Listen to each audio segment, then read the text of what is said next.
Everyone. आधुनिक भारताचा इतिहास बघत आहे आपण आणि ही सिरीज कंटिन्यू राहणार आहे. या सिरीज मध्ये अतिशय दर्जेदार बुक आहेत, जे वेगवेगळ्या पद्धतीचे बुक आहे. त्या वेगवेगळ्या पद्धतीच्या बुक मधून डाटा कंपाईल करून मी या सिरीज मध्ये घेणार आहे आणि लेक्चर कसं राहणार हे तुम्हाला लास्टला कळणार. मी काही सांगत नाही, कारण की इथेच आपल्याला वेळ काही वाया घालवायचा नाही. तर हे लेक्चर सरळ सेवेपासून इतर कोणतीही एक्झाम द्या त्यासाठी अतिशय महत्त्वपूर्ण ठरणार आहे. तर बघा, भारतात व्यापारी कंपन्या येण्याच्या मार्गाचा काही क्रम आहे. ते क्रम आपल्याला लक्षात ठेवणं आवश्यक आहे आणि इथूनच आधुनिक भारताची सुरुवात होते आपल्याला. तर इथून आपण स्टार्ट करत आहोत. पहिली आहे कंपनी, जी की पोर्तुगीज कंपनी आलेली आहे. ते पोर्तुगीज लोक भारतामध्ये पहिल्यांदा आले. ते 1498 मध्ये भारतामध्ये प्रवेश केला आणि 1498 ला कंपनी स्थापन केली त्यांनी.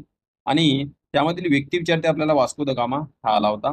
आणि वास्को द गामा बद्दल आपल्याला बरेच माहित राहते की भारताचा शोध वास्को द गामाने लावला. तर हे शोध नाही लावला, तर येण्याचा मार्ग त्यांनी खुशकीचा शोधला. धार्मिक प्रभाव महत्वाचा आहे पोर्तुगीजांबद्दल, कारण की पोर्तुगीजांनी ख्रिश्चन धर्म प्रसारासाठी जबरदस्त प्रयत्न केले आणि शैक्षणिक संस्था स्थापन केल्या भारतामध्ये आपल्या. मग महत्वाचं काय पुढे, भारतातील शेवट काय.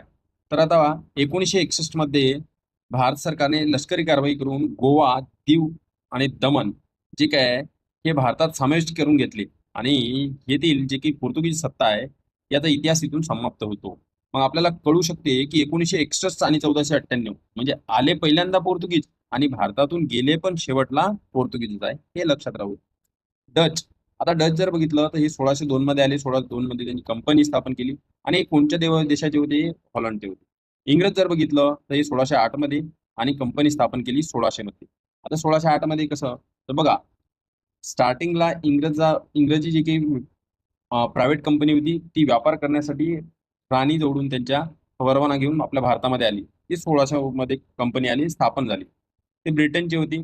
आणि भारतातील जे काही प्रथम व्यक्ती आहे इंग्रजांचा तो आलेला, तो कॅप्टन हॉकिन्स होता. ओके.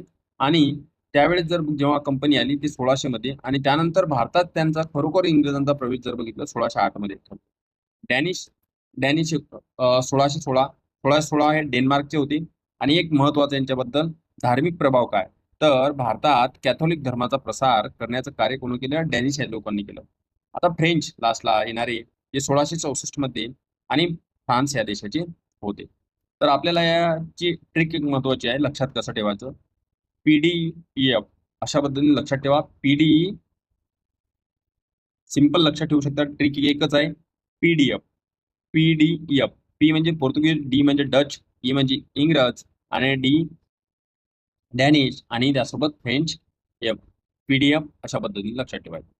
आता आपल्याला बघायचं आहे इन डिटेलमध्ये पोर्तुगीज ईस्ट इंडिया कंपनी भारतामध्ये आली. सगळ्यांना माहिती आहे वास्को द गामा 20 मे 1497 मध्ये भारतात. हा पोर्तुगीजांचा खलाशी होता जो पहिल्या भारतामध्ये आला. केप ऑफ गुड होपला वळसा घालून आला तो, जे की दक्षिणेकडील टोक आहे. ओके.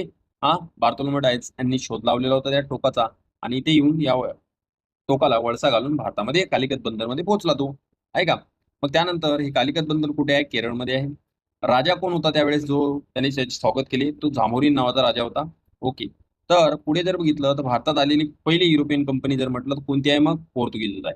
1499 ला पुन्हा मायदेशी परतला. सर्व काही 60% नफा घेतला त्याने आणि परतला. आणि पुन्हा भारतामध्ये कधी आला हे महत्वाचं आहे. तर हे पॉईंट लक्षात ठेवा. 1502 मध्ये पुन्हा भारतात आला तो. वास्को द गामा याने भारतात व्यापारी केंद्र कुठे कुठे त्यांनी चालू केले, तर कोचीन, कलकत्ता, कन्नौर येथे स्थापन केले. आणि पोर्तुगीजांची राजधानी कोणती होती? तर कोचीन होती. हे सिंपल सरळ सेवेच्या एक्झाम मध्ये विचारू शकते आपल्याला. ठीक आहे. आता आपण हे सर्व गोष्टी बघितल्या. आता पोर्तुगीजांनी स्थापन केलेल्या वसाहती पण बघायचं. बघा, एक एकदम डायग्रामॅटिक चार्ट मध्ये तुम्हाला तिथे देण्याचा प्रयत्न केलेला मी, म्हणजे लक्षात राहील.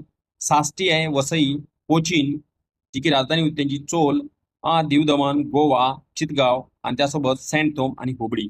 ह्या सर्व काय पोर्तुगीजांनी जे काय आहे त्यांची स्थापन केलेल्या वसाहती आहेत. आता पुढे बघायचं आहे आपल्याला फ्रान्सिस दी अल्मेडा.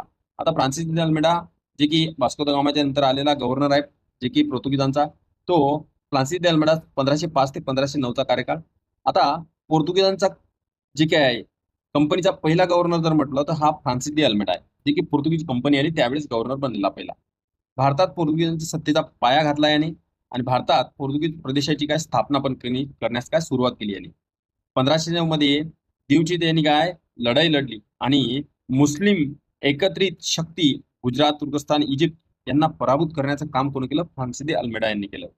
आणि अरबी समुद्रावर नियंत्रण यांनी फ्रान्सिस दे अल्मेडाने मिळवले. तर फ्रान्सिस दे अल्मेडा बद्दल एवढंच लक्षात ठेवायचं की तुम्हाला विचारू शकेल पोर्तुगीजांचा पहिला governor Vasco the gamma governor होता. जेव्हा कंपनी स्थापन झाली त्यानंतर गव्हर्नर आला तो फ्रान्सिस दे अल्मेडा पहिला गव्हर्नर आहे आणि याने अरबी समुद्रावर नियंत्रण मिळवले होते. ठीक आहे. आता पुढे जर बघितलं त्याच्यानंतर अल्मेडाच्या नंतर अल्फान्सो दी अल्बुकुर्क आला आणि 1509 ते 1515 मध्ये हा गव्हर्नर पोर्तुगीजांचा दुसरा गव्हर्नर होता जे की पोर्तुगीज सत्तेला मजबूत बनवले आहे. आणि याने इथेच आपल्याला काय मुख्यालय स्थापन पण केले आणि अरबांचा व्यापार उद्ध्वस्त करण्याचं कार्य कोण केलं? तर अल्फान्सो अल्बुकर्क यांनी केलं. आणि 1510 मध्ये त्यांनी गोवा जिंकला आणि ते गोवा कोणाकडून जिंकला? विजापूरच्या आदिलशहाकडून. हे लक्षात ठेवायचं. आता अल्बुकुर्क बद्दल एवढं लक्षात ठेवायचं, अल्फान्सो अल्बुकुर्क हा दुसरा पोर्तुगीज गव्हर्नर आहे आणि अरबांचा व्यापार उद्ध्वस्त करणारा गव्हर्नर आहे. 1510 मध्ये विजापूरच्या आदिलशहाकडून गोवा जिंकणारा गव्हर्नर अल्फान्सो अल्बुकुर्क. आणि पोर्तुगीजांची कास्ट जे की परवाना सिस्टम जी की असते म्हणजे पोर्ट सिस्टम, आपण जर म्हणतो इकडून तिकडून ट्रॅव्हल करण्यासाठी वाहतुकीसाठी जहाजीसाठी त्यांना परवाना घ्यावा लागेल. तर कोणतेही जहाज जर गेले ते या ठिकाणामधून म्हणजे ते एक गेट मधातनी गेट याप्रमाणे आहे त्या पद्धतीने. तर त्या पद्धतीने त्यांनी कार्ड सिस्टम आणलेली आहे. हा त्यासोबत 1530 मध्ये कोचीन राजधानी त्यांनी काय केलं?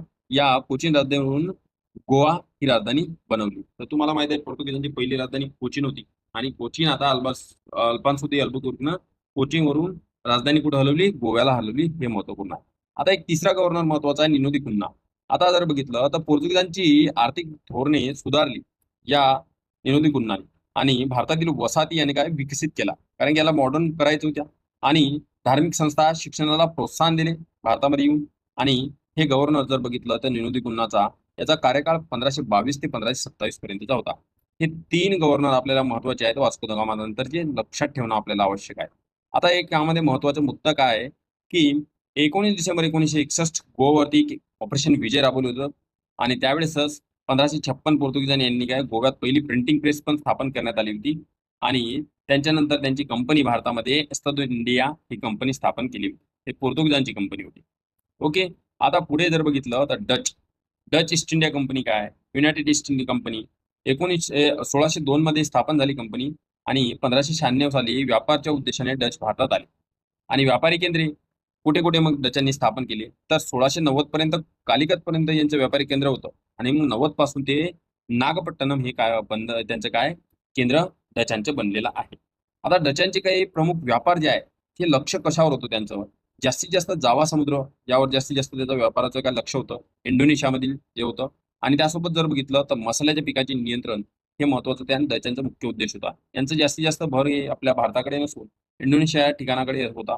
आणि काही महत्वाची घटना आहे जी की ठरलेली आहे की डच आणि इंग्रजांमध्ये एक लढाई झाली होती. ती होती बेदरची लढाई. 1759 मध्ये झालेली आहे बेदरची लढाई. तर हे कोणत्या दोन शक्तींच्या दरम्यान झाली होती जी की परकीय शक्ती होत्या? ते कोणत्या होत्या? डच आणि इंग्रज यांच्या दरम्यान. आणि अतिशय महत्वपूर्ण पॉईंट आहे हे लक्षात ठेवा. या लढाईनंतर डचांची सत्ता काय भारतामध्ये कमी झाली. आता आपल्याला लक्षात ठेवायचं आहे की भारतात कंपन्यांचा भारतात येण्याचा जे काही क्रम आहे ती कशा पद्धतीने 1497 पोर्तुगीज आहे, 1602 डच आहे, त्यानंतर इंग्रज 1608, 1616 मग काय डॅनिश आणि फ्रेंच आहे 1664. आणि ते ट्रिक पण दिलेली आहे तुम्ही बघू शकता मित्रांनो. ट्रिक आहे पीडीएफ. ओके. पोर्तुगीज 1497, डच 1602, 1608, इंग्रज डॅनिश 1616, फ्रेंच 1664. तर तुम्हाला हे लेक्चर कशा पद्धतीने वाटलं हे सांगायचं आणि कमेंट बॉक्समध्ये कमेंट करून सांगायचं की आपल्याला हे लेक्चर सिरीज कंटिन्यू करायची आहे की नाही आणि थोडंसं लेंदी पण व्हिडिओ मी बनवेल त्यासाठी. बरं अशा पद्धतीने आपण लेक्चर सिरीज जर घेतली या पीपीटीच्या स्वरूपात तर कसं राहील? तर त्यासमोर असेल तर लक्षात ठेवण्यामध्ये इझी राहील आणि खूप इंटरेस्टिंग भाग होईल. वारंवार व्हिडिओ बघा पद्धतीने आपण कंटिन्यू करूया. Thanks for watching this video. भेटूया नेक्स्ट व्हिडिओमध्ये.